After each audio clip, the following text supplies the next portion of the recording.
in questo dibattito molto importante. Non ci manca il In this very coraggio di important dire queste debate, we do not lack the courage to say things as they are, and we do not lack the concreteness to make good sense proposals to our partners.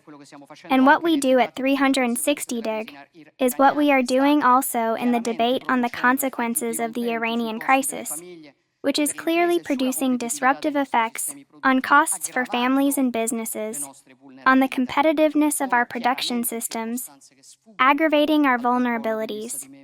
These are, clearly, circumstances that escape the control of the EU member states, and that justify, from our point of view, the extension of the flexibility already granted for expenses in security and defense, as well as the investments necessary to face the energy crisis, to mitigate the impact that the closure of the Strait of Hormuz is having on our families and businesses.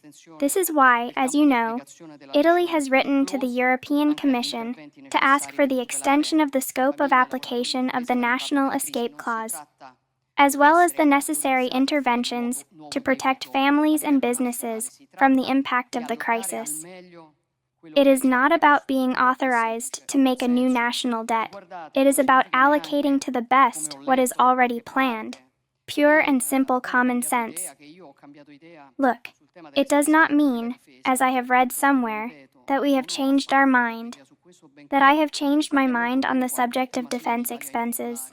I have said it, and I repeat it, I have not changed my mind at all on this, although I know very well how unpopular the subject is in Italy.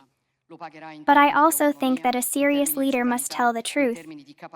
And the truth is that if you do not know how to defend yourself, if you ask someone else to guarantee your safety, he will pay in terms of autonomy, in terms of sovereignty, in terms of ability to defend your national interests. Defense expenses are the price of freedom, and I want Italy to be a free nation. But on the other hand, I also know that if we do not help families and businesses to overcome the impact of a crisis that is significant, we risk that tomorrow there will be nothing left to defend in this nation. And so we have to create a balance between two needs. And going back to Europe, I agree also on the need to quickly build a real single market of capital and savings. Clearly, we cannot pretend not to see how every year more than 300 billion euros of European liquidity end up in extravehicular investments. It is a damage that we can no longer afford. Here, too, the European and international framework links us to the shared commitments, but I think there are margins to lighten the burden of bureaucratic honors, to introduce factors able to give objectivity to the evaluation of protocols, to enhance internationally recognized standards, to test the balanced degree of presidia adopted by the company. Third point, I found very interesting, President, the reference to the need to stimulate private capital.